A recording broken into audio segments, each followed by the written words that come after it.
1. Welcome to Made for More Living. One small step for man. With Johnny Jennings. Kick the tires and light the fires, Big Daddy. The fastest and most exciting hour of news, events, and real estate in Northern California. And this is a fact that was proved. Powered by eXp Realty. Online at madeformoreliving.com. Does everybody know what time it is? Get ready. Here we go. So I heard this joke from this. It's this dad joke, and it goes, "The next 6 months are going to be terrific." That's right. Right? Stole that one from you, Matt. That's a good one. But man, oh my gosh, I am already tired, honestly, of hearing that word. I'm tired of hearing tariffs. But what's interesting is it's now starting to have like real life consequences in industry, in people's businesses, in people's lives. Like, I know you used to be in financial services, right, Shawn? Yes. Thank goodness I am not. We talked a little bit about that, man. I can't imagine. 400 people would have been calling me all in the same day, 2 days. Oh, my gosh. I cannot. Yeah. I mean, we just had somebody, we had a house on the market for $2.4 million. The buyer was pulled out. I'm not entirely sure why. I know why they said, but I'm not entirely sure I believe it. And then the seller kind of just said, hey, you know what, let's just hit pause because people are just worried right now about the T word, about tariffs. Yeah, so something you hadn't heard of before, and now it's like the lexicon of everyone. Correct. Yeah, and it used to be like interest rates, purchase price. Who was talking about tariffs, a couple months ago? But now it's a thing. And by the way, I was talking with Shawn Davis with SolarWise, and so your business is solar. Yes. How are these tariffs impacting your industry? Great question. I mean, I don't think that there's any business that's going to be immune to the effects of what's going on right now, right? It's an active discussion. Anytime you talk about big global movements of change, it's going to affect everyone's pocketbook to some degree, either positively or negatively. And so for us in solar, same thing's kind of happening. I mean, right now, solar componentry is made predominantly throughout the world. Stated a different way, very little of solar componentry is made exclusively in the United States. So we're dealing with the same thing. All of the installers, I'm a solar broker, so it means I've gone through about 30 different companies trying to find really 11 good ones in California right now. And we spent several years kind of developing a list of really good installers. And all of the installers that we are working with or guiding us right now or have intimated to us that there will be pricing increases on solar componentry, and depending on the installer, that could vary. So the issue is, normally with an installation company that installs solar system, it does not behoove them long-term to have 10 different panels from 10 different parts of the world that they can offer a consumer.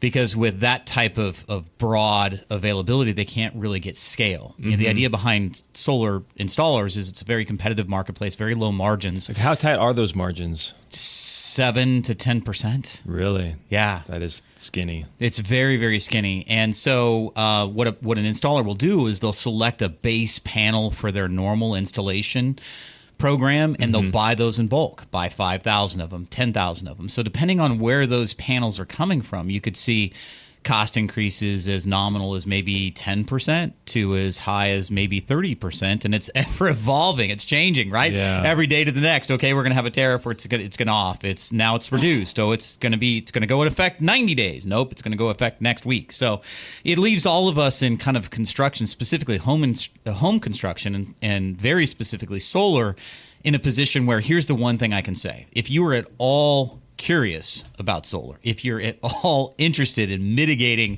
your utility bill, here's emphatically what I'm going to say: it's never going to be cheaper than right now, today. Because our expectation is that there's not going to be a positive economic effect to what's going on with the tariff policy of the Trump administration right now. Do you think, or are installers already starting to raise their prices in anticipation of? Yes, because I mean they're selling yesterday's panels, but they got to buy tomorrow's panels. Yes, that's already happened. So of the 11 installers that we work with as a solar brokerage company, we've had 2 already begin to raise prices. Both of them were in the 10 to 12% range. So that's but again that can continue. How is this all going to shake out? Yeah. I hope you know. I don't know. I don't know, and probably our audience doesn't know. I just hope to be around for it. Man, yes, but, you and me both. But last year, you had shared with me off the air that there were 6 rate increases in 2024.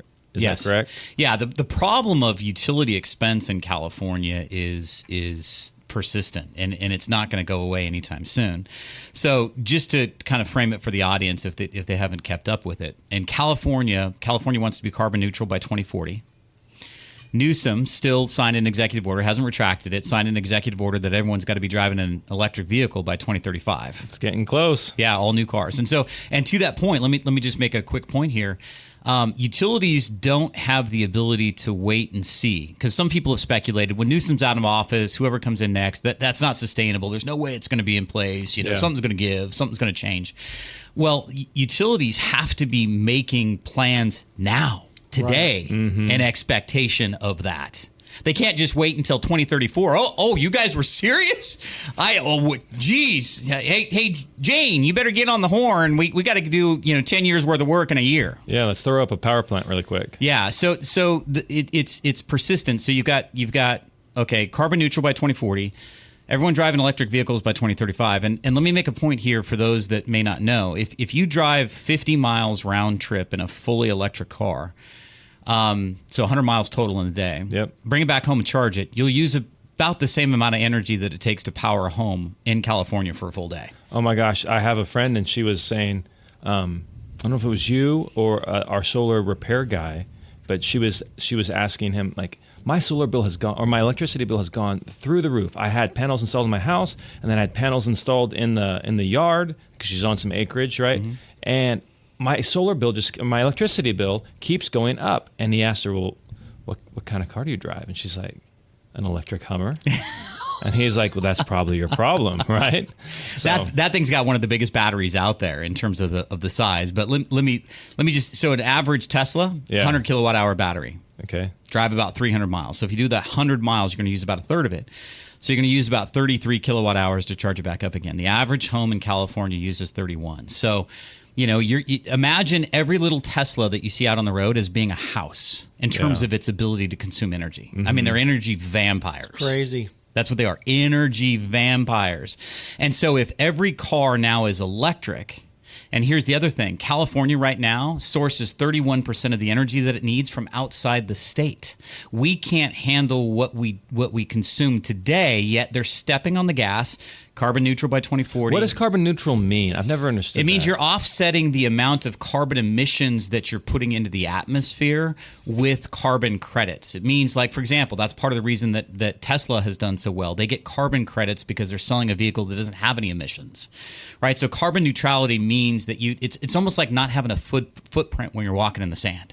You're not doing any detriment to society, to the planet, because you've mitigated that with other policies. So that's what they're really trying to do, is be carbon neutral, the first state in the country to be carbon neutral by 2040. Crazy. So in that vein, for example, California Air Resources Board implemented a law that by 2030 you won't be able to, in California, on new houses or retrofit houses, get a natural gas version of a furnace to heat your home or a hot water heater. Everything will be electric versions of those in 2030. So what's important for the audience to understand is heating anything takes about 3 to 5 times as much energy as cooling anything. So heating air is more costly energy-wise than cooling air. I give that as context because most people that are listening to us to right now, the biggest utility bill you get, the most onerous, the most painful one It's in the summer. is in the summer. Yeah. Imagine a far more painful one in winter. Yikes. Right. Oh my gosh. Imagine 2 to 3 times. You're just filled with good news over there, Shawn. Well, there is an answer. The good news is solar's cheaper than PG&E. Like, I do think that that's the only way that people will be able to have affordable electricity. I actually did a show recently. I called it The Inevitability of Solar in California. That, even people out there that have been stalwarts, like, hey, listen, I'm gonna bide my time. I'm gonna wait. I'm saying to them, you will at some point in this state, if what I believe to be is going to happen happens, you will at some point have to consider it, unless you want to live more like the Amish, without electricity. So even with the tariff increases, even with the increased cost of solar, there are people out there going, hey, is solar even going to make sense anymore? Yeah. You're saying yes. Oh, absolutely. Can you outline how that looks, or why so? So, for example, you brought up something. PG&E last year in 2024 had 6 rate increases to the tune of about 32%. Okay, Wow. so I'm gonna harp on them because they're the biggest offender. Okay, so PG&E, Southern California Edison, and San Diego Gas and Electric. But PG&E last year, 32%, 6 rate increases, right? Mm-hmm. So tariffs are having an effect. Already shared with you, I've had a couple of installers, 2 out of 11 that we work with that have increased prices maybe 10 to 12%, right? Mm-hmm. But PG&E is going to continue through the next 10 to 12 years as they march toward carbon neutrality. And again, PG&E is a publicly traded company, right? You know, their sole mission isn't to save homeowners money. Their mission is to make investors money. Yep. They're a publicly traded company, right? Yep. They're guaranteed profitability. A lot of people don't realize this. When PG&E spends money on infrastructure, because they are a publicly traded utility, they're guaranteed over a 10% profit on the money that they spend. For example, wildfire mitigation, undergrounding lines. You know, you've heard that a lot, right? Yep. Because you don't want to devastate another community like Paradise and end the lives of 85 people. So, well, just for context, I was talking with a guy up in Redding. Yeah. And he's like, yeah, Paradise is still like, it's still a horrible situation. And somebody goes, well, how many houses burned? And he's like 30, I think it was like over 30,000, 33,000 homes. We hear about the Palisade fires. It was like 13,000 homes. Yeah. Like double the amount of homes in Paradise because, you know, the lines weren't underground or whatever. And so in that vein, though, so the average cost of undergrounding a line, so PG&E's publicly stated that they want to underground 10,000 miles of utility lines, okay? They want to take their risk of another Paradise and turn it into a zero risk. Mm-hmm. You know, because it's as a publicly traded company, the exact opposite of what you want to do is go bankrupt. Yep. Right? So, but here's this, $3 million a mile. Okay, 10,000 miles, that'd be $30 billion. But when they spend money on wildfire vegetation removal and mitigation, and then they spend money on infrastructure, redesigning their grid and undergrounding lines, they get guaranteed 10% profitability. PG&E in 2024 just announced, and this is the big, everyone's upset, record profitability. Never made more money in 2024 than ever before. And so that's kind of the disconnect. They're spending our money as homeowners and then showing record profitability because of their guarantee. All of it. Who guarantees it? Well, the CPUC, California Public Utilities Commission. They are a publicly traded, utility company in California, and they are effectively governed by the CPUC, which is part of the problem. The California Public Utilities Commission has allowed them to continue 6 rate increases last year. They wouldn't have been able to do that without the CPUC being on board. So it's kind of like, I don't know what the name of the agency is for insurance, but the insurance agency authorizes whether or not insurance companies can raise their rates. Yes. The CPUC is the same thing for utility companies, but it sounds like they're having a better time getting rate increases than the insurance companies are. Here's the thing. Like, if I'm brutally honest, I've said this many times on my show, my radio show. Mm-hmm. I think that they're all in cahoots with each other. It's because the CPUC, in other words, I can't remember the legislator's name, but there was a legislator in California, Republican legislator, that authored a bill that he wanted to prevent CPUC members from affiliating with the utilities after their tenure with the CPUC was up, because it was so persistent that board members would end up in high-paying, high-influence roles at the utility. Wink, wink. Hey, Jim, you're at the CPUC here. Listen, we want to advance this program where we're going to spend $30 billion of homeowners' money, but we're going to make $3 billion. But here, if you just vote yes, we got this cushy job waiting for you when you're done with your tenure. We'll take care of you. Yeah. Little wonder. I was just reading an article the other day about how much they'd contributed. PG&E had contributed to Newsom's either re-election and bid campaign, $2.5 million. Wow, that's major money. So to me, to answer your and they wouldn't question, spend that money unless there was going to be potential for there's return. Influence peddling, right, to some degree. So here's the point. Energy prices in California are not going to go down. I think it's foolish, and I think it's unfathomable that you could sit here and think that PG&E is ever going to get less expensive. As a publicly traded company, they're going to continue to get more expensive. Solar will get more expensive, but at a fraction of the cost compared to utilities. Because so they're both increasing, but the utility companies are going to way outpace what solar increases are. Yes, 100%. And I'll give you several reasons why. Need a break? No, go ahead. Okay. So let me give you an example. When you think about solar, okay, right now as it relates to the energy costs that are out there, okay, PG&E. So we have a program right now where companies will give a homeowner a solar system, install a solar system with batteries, okay? 0 out-of-pocket cost to the homeowner for that system. Okay. It's called the Power Purchase Program. Yep. You're not buying you're not buying the solar, you're not renting the solar, you're not getting a loan for it. You're just simply allowing somebody to install a system at your property and you're going to buy the energy from it. Okay. These programs right now are literally cutting most people's utility bill in half for a system that they didn't have to buy and a loan that they didn't have to get. Okay. So when you compare that to the cost of PG&E energy, so most people's utility bill, for example, with PG&E, if you look at the detail of your utility bill, you'll see 2 big charges on the electricity side. You're going to see a charge for generation, and then you're going to see a charge for delivery. Okay. Let's say you use $200 worth of monthly electricity from PG&E. So that was what it cost for them to generate that electricity. PG&E will then charge you $400 to deliver it to you. So 200 plus 4, you got a $600 utility bill for only $200 worth of energy. So the big cost is getting the energy to your house. Solar is made at the house. Yep. It's made from the roof. There is no delivery charge that's 2 times the actual cost of generation.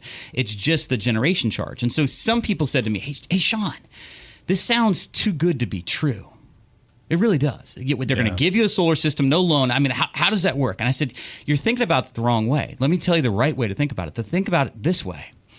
This is the biggest sign and the biggest example of the problem of energy in California when a company from outside the state can come in, use their resources, spend tens of thousands of dollars to install a power plant for somebody's home and still make that profitable to them, charging you half as much as PG&E does.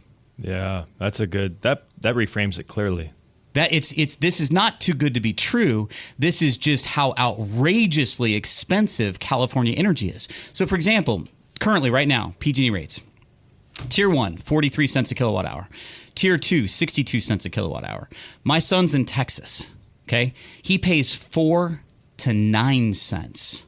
4 for Tier 1, 9 cents for Tier 2. PG&E's at 43 to 62 cents. Holy moly. That's a problem. Why is it so much cheaper in Texas? It's just it's not PG&E for one thing. Yeah. So PG&E is pretty much a monopoly in the state of California. I mean, they really are because of their utility grid infrastructure. In Texas, you go in there, there's 30 different utility companies that sell in Texas. So to me, it's a more competitive market that way. PG&E just has a monopoly on the generation. Their assets go back to 1905. Hydroelectric power is where they really started. They captured watershed off the Sierra Nevada mountains to make energy, and their utility grid is what's the monopoly. It's not because you could, like with PG&E, you can get Pioneer energy if you're up in the foothills. Okay, people say I get my energy from Pioneer. That's how they escape being a monopoly on the generation side. Yeah, you can get it from Pioneer, but Pioneer has to use their utility grid infrastructure to deliver it to your home. Got it. That's where they have the monopoly. They have the monopoly on the rail lines, not on the goods. Think of it that way. Going back to the industrial age. So when we come back, though, we're going to be talking about what this looks like moving forward in terms of AI. And I'd like to talk a little bit more about these programs that you're offering, because you don't offer just one program. I think you have 3 different programs, right? Yeah, absolutely. And we'll dig into both those. Awesome. So I don't know about you, but I'm seeing more and more signs popping up in my neighborhood for folks who want to sell their home because they want to move out of state, to Tennessee, to Texas, to Idaho, to one of the Carolinas, to Florida, because they're retiring. They're going to get more bang for their buck in another state. Maybe you're in that same boat where you and your spouse, you and your family have thought about retiring, but you want to make sure you net the most money for your home. And in this market where things are up, things are down, things are uncertain, who can you trust that's an expert that's proven to sell homes faster and for more money than anyone else? Well, obviously, if you've been listening to the show, that's Johnny Jennings and the Tom Daves team at Made for More Realty. Hey, there's a reason why, listen to this, they have over 1,000 5-star Google reviews, why they've been voted the #1 team in Roseville for the past 3 years. And listen to this. If you're not interested in doing showings, open houses, maybe your home needs a few repairs and you don't want to pay for those, how about at least 3 cash offers on your home in as-is condition? Nobody gives you that kind of deal except Johnny Jennings. Again, at least 3 cash offers on your home in as-is condition. All you got to do is Google Johnny Jennings with Made for More Realty and get more for your home. I trust him. I know many of our listeners trust him because it's not about just netting you the most money. We know this is a personal transaction for you. It's something that you've invested many, many years in, and you want someone you can trust, someone that has character and integrity. And that's why we recommend Johnny Jennings to so many of our listeners, because he is a man of faith. He's a man of integrity. He's a conservative, and we can't recommend anyone better than Johnny Jennings and the Tom Daves team at Made for More Realty. Just Google them and get more for your home. This is Made for More Living with Johnny Jennings, powered by eXp Realty. Online at madeformoreliving.com. So you were talking earlier, Shawn, about how there's an increased demand for electricity in the coming years as we move to carbon neutral footprint here in California, but there's already not enough generation in the state. We're already having to import energy to meet our current demand. What does that look like with the rise of AI and just an increased energy consumption in general? How are we going to have brownouts? Are we going to have days where we just don't have electricity? I need a house battery? What does this look like? Well, let me consult my crystal ball, and I'll be able to tell you, right? So Sure. we're living in a crazy age, right? So to think about how pervasive an effect artificial intelligence has already had in just 2 years? Yeah. Okay. Then think about the next 10 years, what's going to be possible. So, for your listeners, I would encourage them to Google this. The big companies out there, Meta, Google, Facebook, Google, Meta is Facebook, Amazon, many others. Microsoft. They are actually either rehabbing. I can't remember the name of the nuclear power plant that went offline within a year, and then one of these big companies said, "Okay, well, listen, we want to start it back up again," and they got approval to do so. And then Facebook and Meta and Microsoft are looking at small-scale nuclear production to benefit the AI that they want to bring on board. So, if you really pay attention to what's going on in this country, many believe that artificial intelligence, AI, because of the computing power and the storage power, and then you got to keep those. I've been to a data center before. I don't know if you ever have, but innocuous building you wouldn't look twice at, but it's got millions, hundreds of millions of dollars worth of computers in there, and they got to keep it really cold because that stuff gets hot. Yep. So it's really expensive to power that. So many people are suggesting that the biggest demand that we've ever seen for energy is coming through and will come through AI. And it's just a matter of time when that takes effect. So more than houses, more than cars. More than houses, more than cars. What about manufacturing, with Trump trying to bring all the manufacturing back? Well, yeah, it's just going to compound the problem. Okay. So we're already in a shortage of available, efficient, cheap energy, specifically in California. Okay, many other parts of the country, not as much of a problem, but in California we are, right? And so I think that this is just a doubling down of the problem. This plays into what we talked about before. There is no way in my mind that I see some sort of big event coming down the line that's all of a sudden going to make people's $400 utility bill a $100 utility bill. I just don't see any variation of that whatsoever. What I see coming is more of the same, which most people have seen their utility bill double in the last 5 years. So you think solar is a safe bet as far as get it now, you're just going to wish you'd gotten it sooner type of a thing? I think it's going to be one of those things that is only going to increase in cost down the line. I don't think solar is going to all of a sudden get cheaper than it is today. But I think the benefit of solar is when you can make your energy at the house, when you can get rates that are locked in that won't increase in cost like PG&E has. So PG&E, 6 rate increases last year, 32%, right? Would you rather have that, okay, and that could happen this year. It could happen next year. It could be worse next year. Yeah. Who knows? Right? But would you rather have that, or would you rather have a contract that allows you 1 rate increase a year that you know what it's going to be and it's never more than 3.5%? 3.5% is manageable. 30% a year is not. Yeah, I choose option B.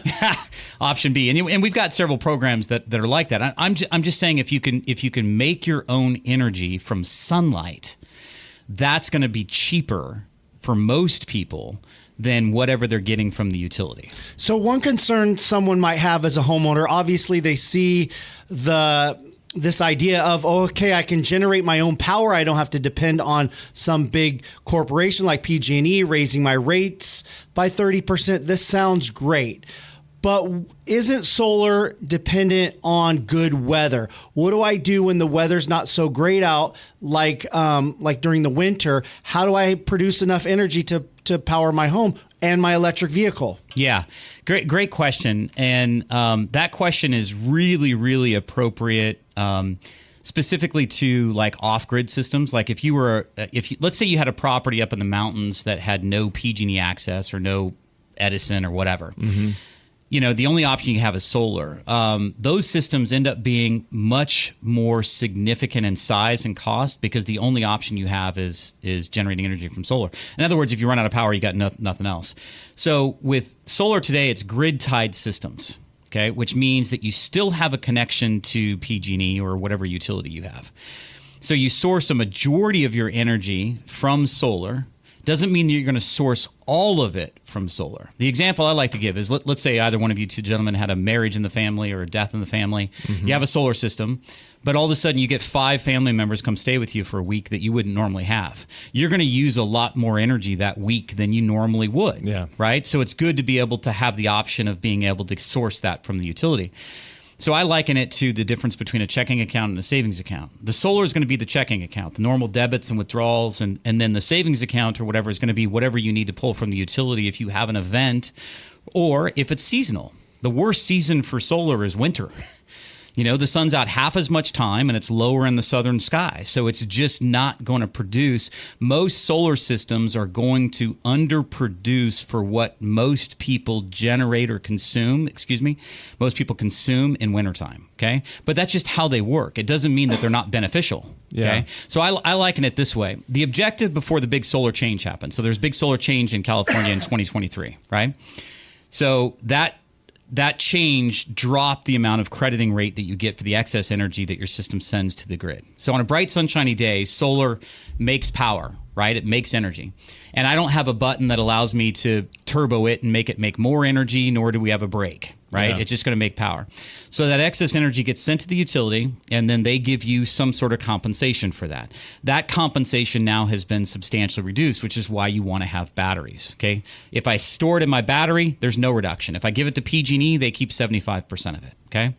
So point of this is simple. My objective before this big change, when you used to get a 1-to-1 credit on the solar energy, was always to eliminate somebody's PG&E bill. It was easy to do. You just had to have a solar system that made more energy than what the homeowner consumed in a year. Right. And it's simple to do. If you overproduced, you were getting a credit. You got a credit. You got to store that. That's why people had a true-up year.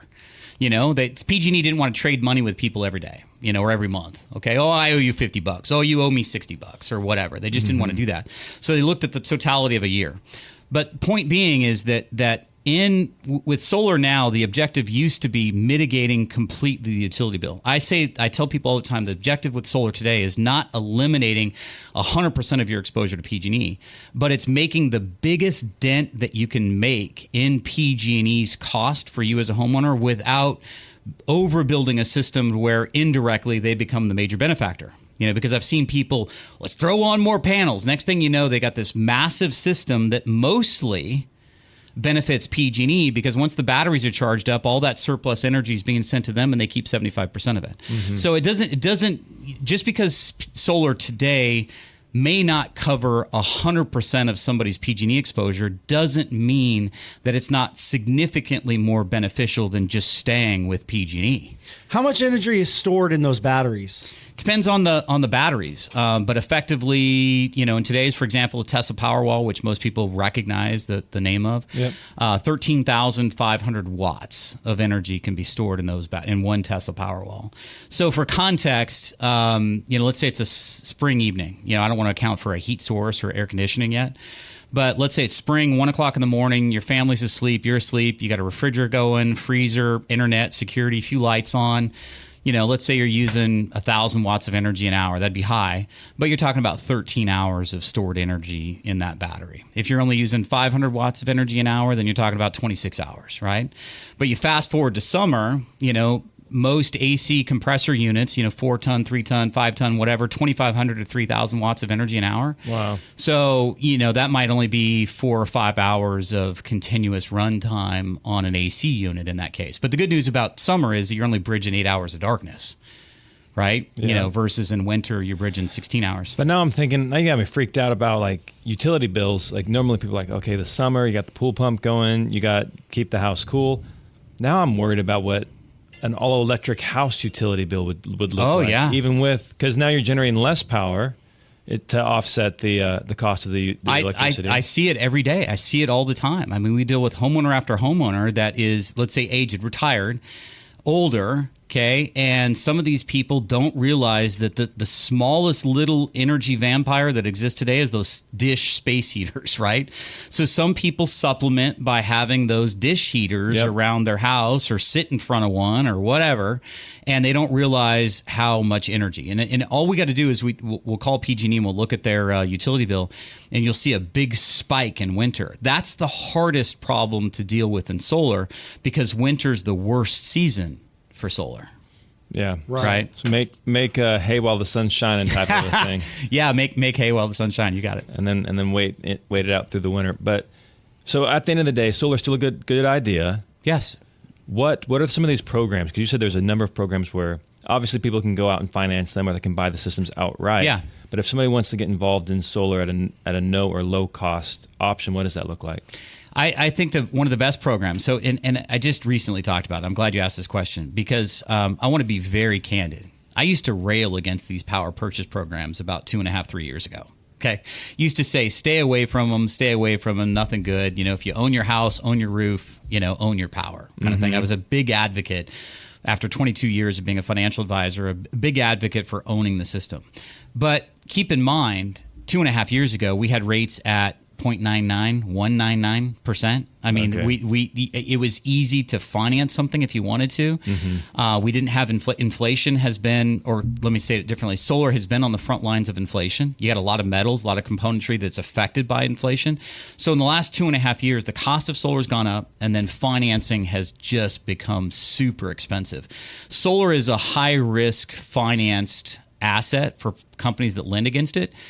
Not for the reason you would think. It's not normally because of the credit borrower, defaulting per se, but it's the fact that as soon as they install that system, they're underwater by probably 50% because half the cost of solar is labor, right? You never recover that. So if somebody doesn't pay you, now you got to try to take back your used solar equipment. Could I talk you into somebody else's 3-year-old panels that they didn't defaulted on the loan and now company took back, or would you rather have new ones? Right. Yep, so the risk is that you don't have any significant collateral. So real rates of solar financing right now, beyond mortgage rates. What are mortgage rates right now? 6.5? Yeah, mid-6s, depending on what you're doing. Yeah. So best you can do in solar maybe is 8, realistically closer to 10. So that's where really the advantage of, I think, power purchase programs play today is that power purchase programs are simply outlined this way. Instead of buying a system, instead of financing a system, instead of leasing a system, just buy the power that solar creates from somebody else that owns it. It's called a TPO, third party owner program. Okay, you don't own it, so you're not responsible for insuring it. You're not responsible for maintaining it. You're not responsible for monitoring it. The warranties. So for example, with the warranties with batteries are critical to the solar equation today, right? Tesla's manufactured warranty on a Tesla Powerwall 3 is 10 years. Okay. Life expectancy, I hope you get 15 out of it. Enphase, which I think is the best battery available in solar right now, they have a 15-year warranty on their batteries with a life expectancy of probably 20. There isn't a battery out there made today, that's expected to last 25 years. But with a power purchase program, the length of those programs are a 25-year power purchase program, and they'll cover all of the componentry for that 25 years, including the batteries. Oh, wow. So I say to people that buy a system, buy solar, pay cash for it, I said, listen, you need to have a sinking fund or plan to have some sort of money available to replace the batteries at some point because they won't last 25 years, right? Yeah. But with a power purchase program, they insure it monitor it. So let's talk about those two things, okay? And then we'll talk about the battery replacement. If I insure something, is the cost of insurance over the next 25 years likely to increase? Absolutely.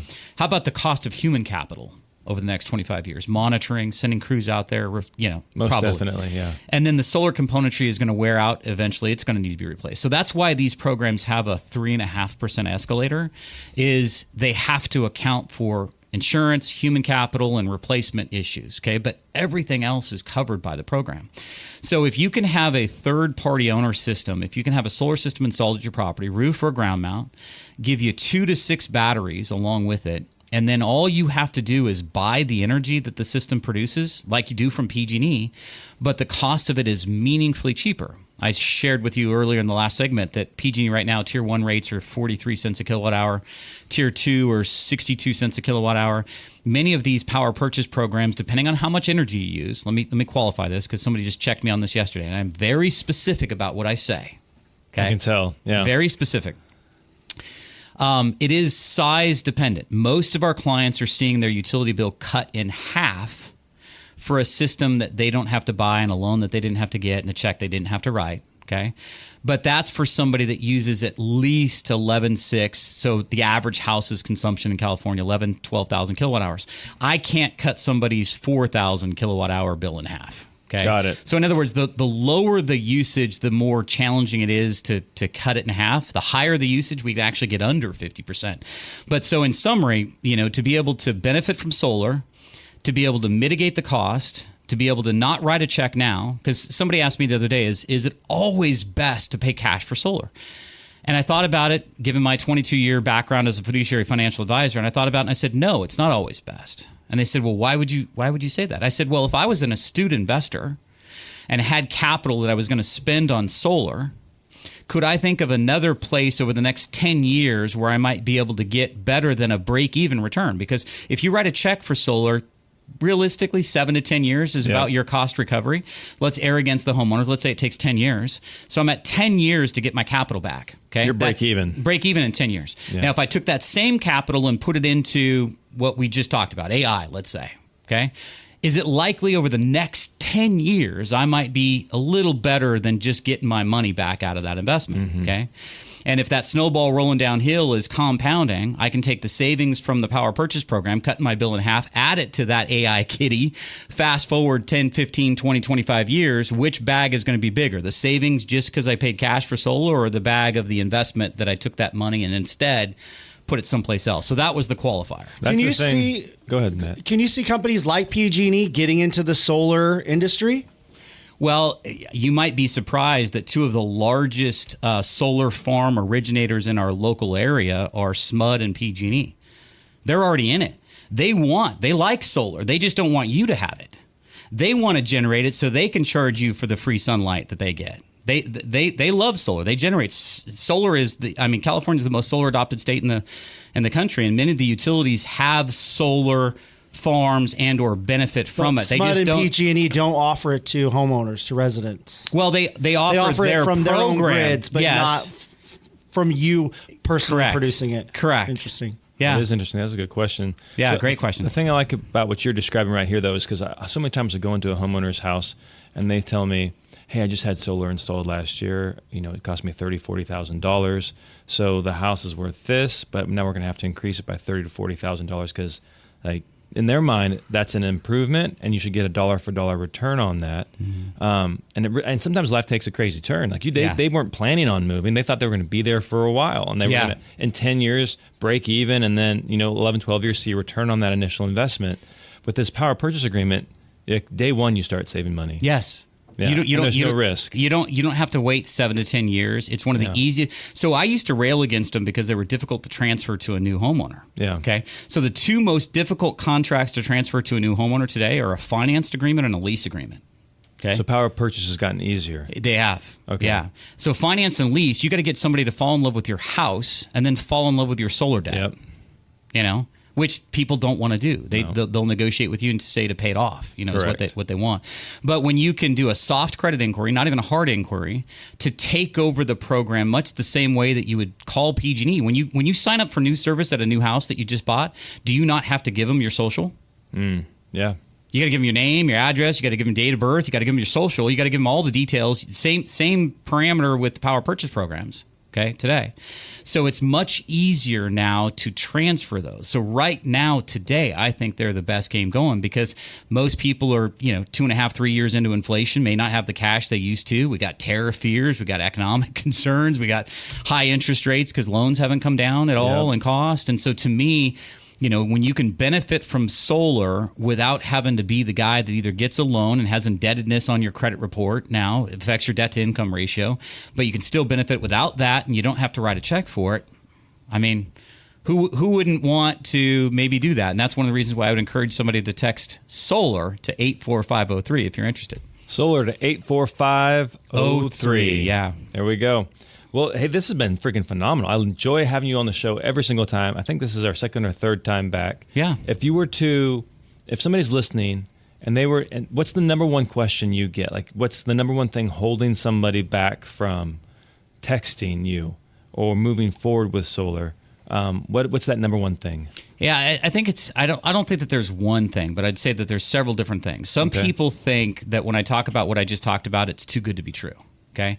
And I think that let's just it's not too good to be true because it takes these companies about 10 to 13 years to recover their capital and what they charge you to buy the energy. So think of it this way. If you and I went into business and we financed or installed a solar system at our cost for some homeowner, okay?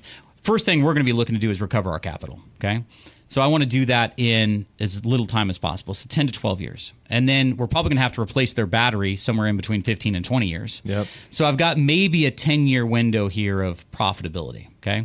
So it's not too good to be true. It's just an emblematic situation that when somebody can still profit from giving you a solar system and charging you half as much as PG&E, the focus should be PG&E's the problem. The expense is outrageous. California is outrageous. Okay, so some people think it's too good to be true. So I wanted to address that. I think the secondary issue is, people have heard so much mixed feelings on solar. They might have had a friend. Hey, I know this guy Jim, and he had like this $3,000 true up. So I don't think solar works. Yeah. A $3,000 true up in solar isn't an example of solar not working. It's an example of solar needing to be specific in size. What size shoe do you wear, Johnny? 18. You wear 18? No, I don't. I'm like an 11. Okay, could we take your 11 foot and stuff it into a size 7 shoe? Not comfortably. No.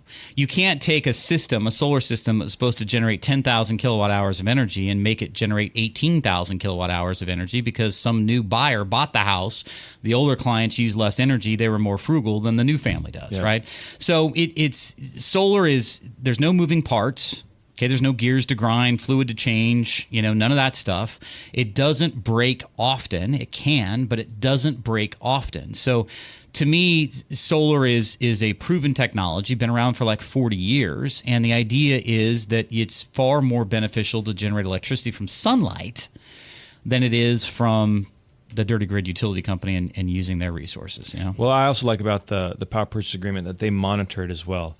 Because I've heard horror stories of people buying solar houses with solar on them and some of the panels aren't working or the inverter's not working at all. Now there's at least somebody monitoring. There's some accountability there to make sure that this agreement you signed up for is taking place. You brought in something that I think is a really good point to this.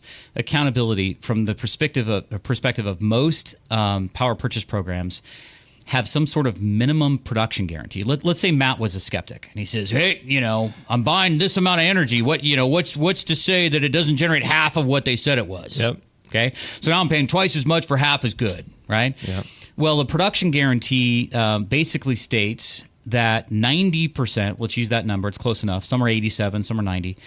But the company is obligated to pay you a refund if they don't generate 90% of what was stated on the production generation that it was supposed to generate per year. Wow. Okay? So they're not going to Matt's former point, they're not going to insure you against all weather risk.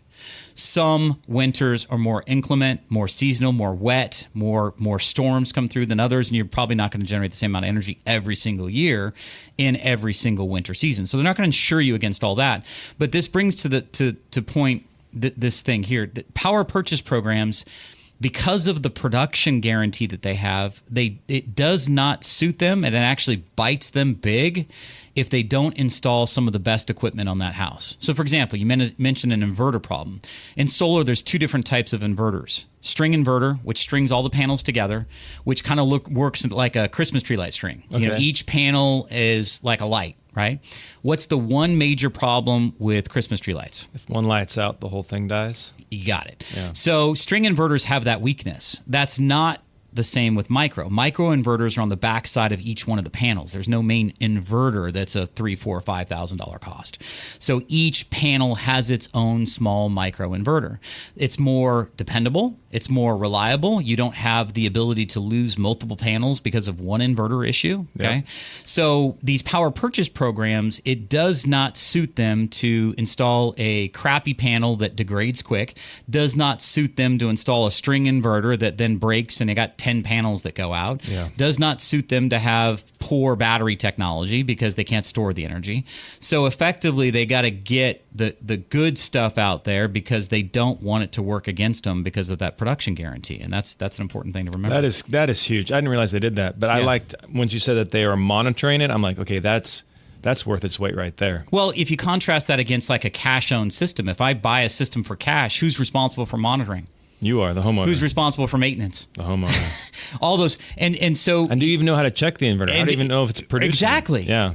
How people just get busy doing life. They don't realize something failed or had an issue or whatever. And to that end, I think that professional monitoring, to your point, is they're on it because they have a meter running. As soon as that system goes down, if there's some sort of an issue with it, they've got a clock now ticking against them that they're going to have to refund that homeowner whatever the difference is that they didn't produce, right? Mm-hmm. So that's why they professionally monitor it. Yeah, I can see why you're a fan of these programs now. They have changed. It's kind of similar to reverse mortgages. They had a horrible name in the 90s, and now it's like it's a really a beneficial tool for people who are looking to retire or looking to turn their home into a cash machine for them. So things change. Just because it was bad doesn't mean it's bad today. I think that's the biggest thing that I wrestle with is I talk to homeowners every single day that looked at solar 3 years ago. That's like somebody coming up to you, Johnny, and saying, well, I should be able to, this is the best housing market ever, and I should be able to get a loan at like 3%, right? Yeah. That was 3 years ago. I wish. Yeah. But so I call it the solar coaster. I love It's that. so frequent and so, it's up, it's down, it's sideways, it loops you up and down, makes you want to vomit. That's the solar coaster that I'm on, right? So the only constant has changed. When somebody tells me they looked at solar as little as 6 months ago, I'm saying it's different now. Like last time we talked 6 months ago, I had one program where, I said, hey, here's these third-party ownership type programs. Now I've got three. I got three different programs. You want roof mount, ground mount, batteries, backup. I got all the options. Man, the batteries are coming hard too. Like there's so many houses I walk into now where I'm seeing these Tesla batteries, whereas a year, 18 months ago, it was a rarity to see a Tesla battery. Yeah, well, ever since the 2023 change in solar systems, so older folks don't need batteries because the utility looks and acts like them. So if somebody's listening, if you have a true up with the utility, you have a NEM 2 system, you don't need a battery. Because the utility stores the energy for you like a battery. Okay, new solar customers do. So the longer that solar adoption occurs after 2023, the more battery storage you're going to see. And then I think there's also the redundancy of being able to generate your own power on an outage. Back to your original question, right? You said something about, are we going to see rolling blackouts? I don't see how we meet the demand that's coming reasonably. I've speculated that you could instead of rolling blackouts, which are timed infrequently, I could see scheduled blackouts.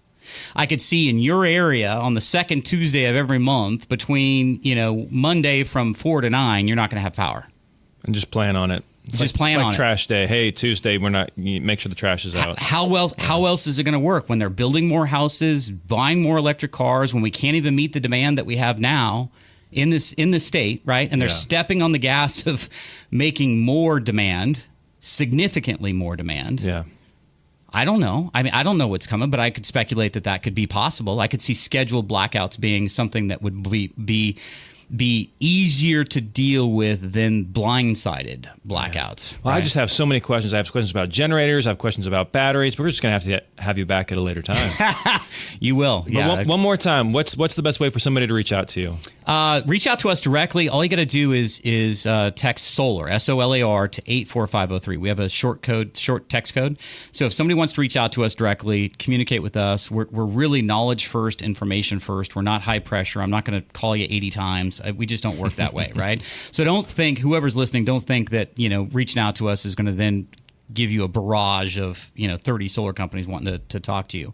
But if somebody texts SOLAR to 84503, that will get us in touch, or they'll get in touch with us, and we'll help them to understand what's out there, how it works, their property level concerns. I mean, the real three things that we looked at. We looked at individual, what are they trying to accomplish? What are they dealing with? Yep. Because right now, people are living more uncomfortably than they've ever lived in their own homes. People are suffering with temperatures in the summer that are greater than what they really want, suffering with temperatures in the winter that are colder than what they really want, because they don't want to or can't afford the amount of electricity that they need, right? So are you looking for more comfort? Are you looking for a better life inside your home?